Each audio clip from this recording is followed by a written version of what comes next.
Existen algunas cuestiones que son absolutamente relevantes, como por ejemplo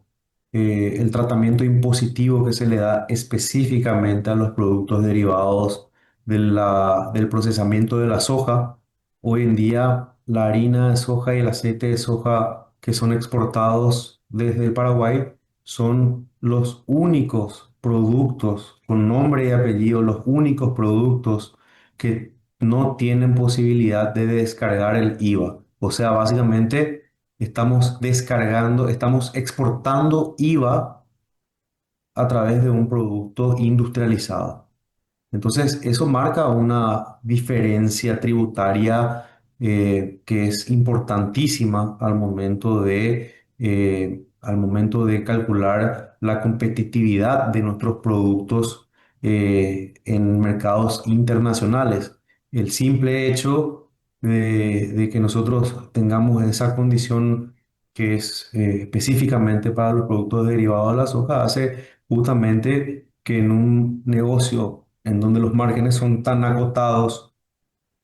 tengamos que competir en mercados internacionales contra productos que provienen de países que tienen una economía de escala muy superior en términos del volumen que están manejando como lo son Argentina y Brasil. Entonces, en definitiva, son condiciones que muchas veces sacan de competitividad a nuestros productos del mercado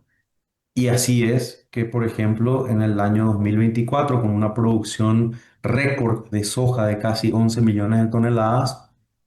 el Paraguay registró el menor nivel de utilización de la capacidad de molienda desde el año 2015. O sea, a excepción del 2022, que hubo una quiebra de zafra, ahí no había soja, no había mucho que hacer, pero quiero destacar de nuevo, con una producción récord, tuvimos en el 2024 el año en que tuvimos la mayor capacidad ociosa de productividad.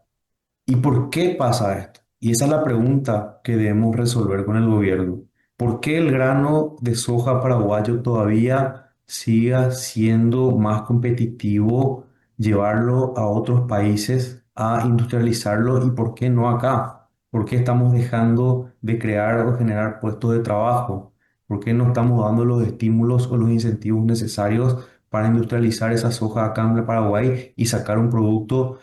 con un altísimo valor agregado que generaría exponencialmente ingresos en divisas que finalmente se derraman y se multiplican en la economía nacional? Entonces, esos son los factores que en definitiva tenemos que entender y ya lo estamos haciendo. Primero, esto tiene que ser entendido como que no se favorece a una u otra industria, no va por ahí el mensaje que estamos pasando, sino que en definitiva esto lo que vamos a trabajar debe favorecer a toda la región, a todo el país, a todo el sector productivo en general, a los exportadores, a los importadores, a las industrias locales, a las industrias que ya están instaladas, al camionero, bueno, en fin, a todos los que estamos involucrados en este sistema productivo. Entonces, en definitiva, ese trabajo debe ser estudiado minuciosamente para entender qué factores debemos potenciar, cuáles son los factores que debemos mitigar, qué se va a proponer en torno al plan de industrialización, que debe ser ambicioso, debe ser robusto y sobre todo entender cuáles son las cuestiones o los tecnicismos que se deben considerar al momento de tomar las decisiones. Toda esa información ya se la estamos pasando a nuestro gobierno con detalles, enseñando o mostrando los números del funcionamiento de los mercados regionales, del funcionamiento de los mercados mundiales o globales, de la posición competitiva de Paraguay, de los atributos de los productos paraguayos, de los desafíos de los productos paraguayos. Entonces, en definitiva, es una sumatoria de muchas variables. Cada una de esas variables tiene una contribución importante en el sistema productivo y lo que buscamos como resultado de eso finalmente es un incentivo inteligente, un incentivo que haga más fuerte al exportador paraguayo, que haga más fuerte al industrial paraguayo, que haga más fuerte al productor paraguayo y que sobre todo nos permita capitalizar esas oportunidades que estamos observando con la visión que transmitimos de que el Paraguay va a ser, estoy convencido de que el Paraguay va a ser un gran actor en la cadena de abastecimiento alimentario para el resto del mundo y por supuesto para atender a nuestra propia población también, ¿verdad? Con respecto a todo el trabajo justamente que están realizando y estas medidas, estas propuestas que se van dando, ¿cuáles serían los desafíos que ustedes van a atravesar o que tienen más o menos pensado el poder atravesar para poder llegar a lograr esto que se están proponiendo como cámara? Bueno,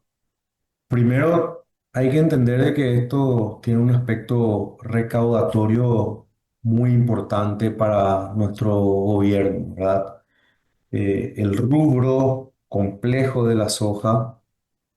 con las 11 millones de toneladas producidas el año pasado, ya sean industrializadas o exportadas en estado natural, generaron ingresos de divisas que superan los 4.100 millones de dólares en el año 2024. Eso te muestra un poco que por lejos es el complejo de mayor aporte en ingreso de divisas y de movimiento económico. Como se puede o se suele escuchar coloquialmente, si a la soja le va bien un año, ese año al país le va bien. Y por el contrario, cuando vemos que hay una quiebre de soja o cuando de la zafra de soja o cuando hay una sequía, la gente empieza a entender de que al país le va a ir mal y con mucha razón, porque ese año efectivamente va a haber menos dinero circulante, la inflación podría tocar niveles mayores, el tipo de cambio absolutamente variable porque no hay ingreso de divisas, el tipo de cambio tiende a subir o se puede disparar y cuestiones que definitivamente si al complejo productor o agroproductor en un año en particular, a la soja específicamente le va mal, al país le puede ir mal. Y eso en definitiva, y es innegable, y están estudiados en los datos y en la macroeconomía y en la economía y en la microeconomía en general, el efecto que tiene cualquier decisión o cualquier situación que se pueda dar en torno a la soja. Entonces,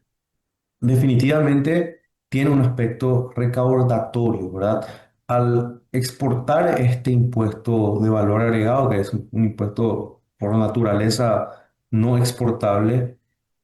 obviamente hay o se produce un equilibrio impositivo, digámosle, o llamémosle de esa manera, que no se puede obviar. Pero ¿qué pasa si es que se estimula el- la industrialización de nuestros productos también con otro tipo de estímulos o incentivos inteligentes, pensando en atraer otro tipo de inversiones o pensando en crecer la capacidad productiva o pensando en crecer la capacidad de industrialización? O sea, hay varios aspectos que se tienen que entender para poder ser, digamos, eh, muy objetivos al momento de tomar una decisión. Entonces, cualquier decisión que vayamos a tomar, de nuevo, no tiene que ser una decisión tomada compulsivamente, debe ser una decisión medida, estudiada y sobre todo que pueda beneficiar a todo el sector productivo, no solamente a un sector industrial, sino que realmente pueda beneficiar a todo un sector productivo, porque acá tenemos espacio, todos tenemos espacio para crecer. El Paraguay tiene una capacidad de productividad que es inmensa. Entonces, estamos convencidos de que con decisiones correctas, podemos generar una serie de estímulos e